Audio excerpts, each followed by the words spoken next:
Hey guys! So, the episode 3 of season 8 has dropped and it has left everyone awestruck. Where most of the fans were expecting that Jon Snow would be the one to deliver the fatal blow, it was a surprise when Arya Stark came flying in out of nowhere to stab her Valyrian steel dagger straight into Night King's chest.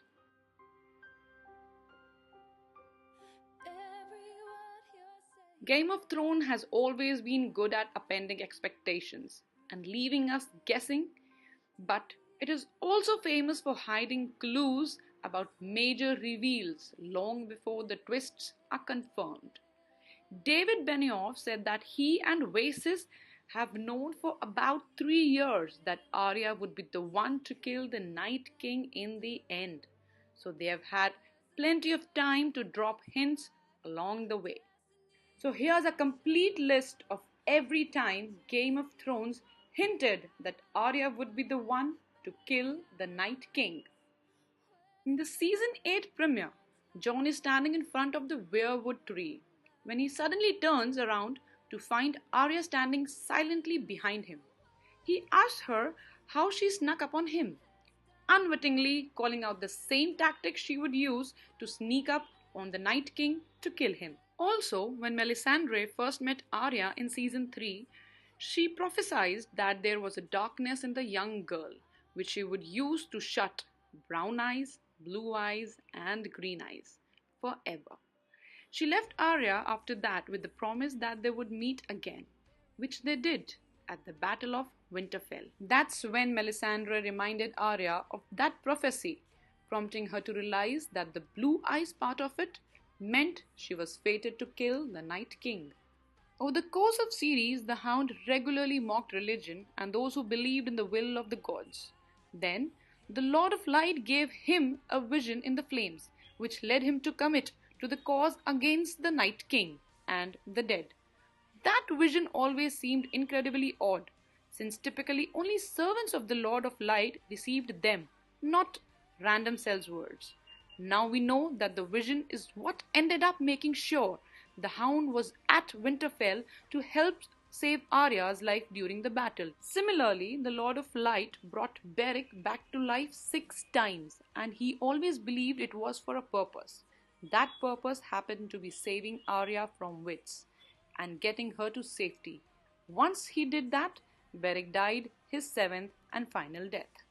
Now, while the Valyrian steel dagger doesn't have an official name, it is commonly referred as the Catspaw dagger, since the assassin first hired to kill Bran. Catspaw is term typically meaning one used to serve the purpose of another. The name of the dagger itself has always been foretelling this last-minute twist, and that Arya would be the tool used in Jon's epic battle with Night King.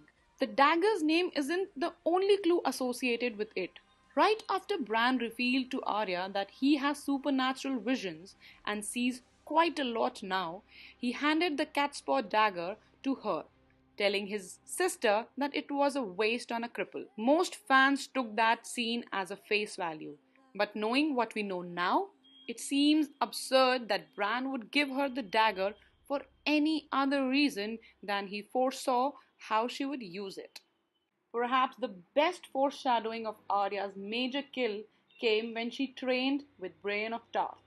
In training sequence, Arya lost Needle and must fight with her brand new dagger. The young fighter cleverly tossed the dagger from one hand to the other, allowing her to surprise Brienne when she put the blade to her throat.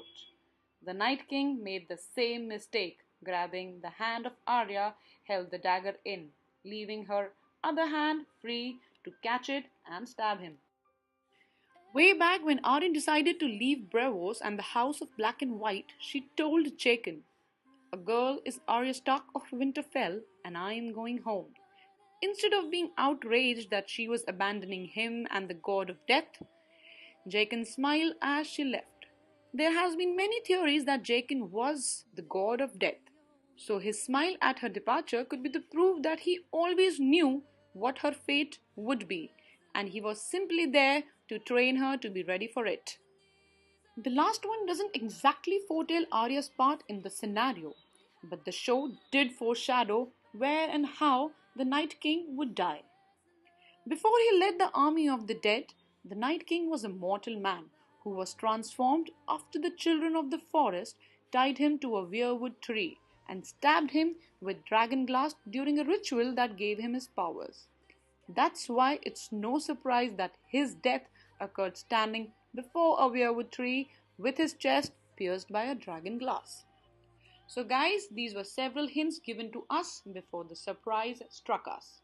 If there were more such hints, write it to us in our comment section. Also, like and share my video and subscribe to my channel.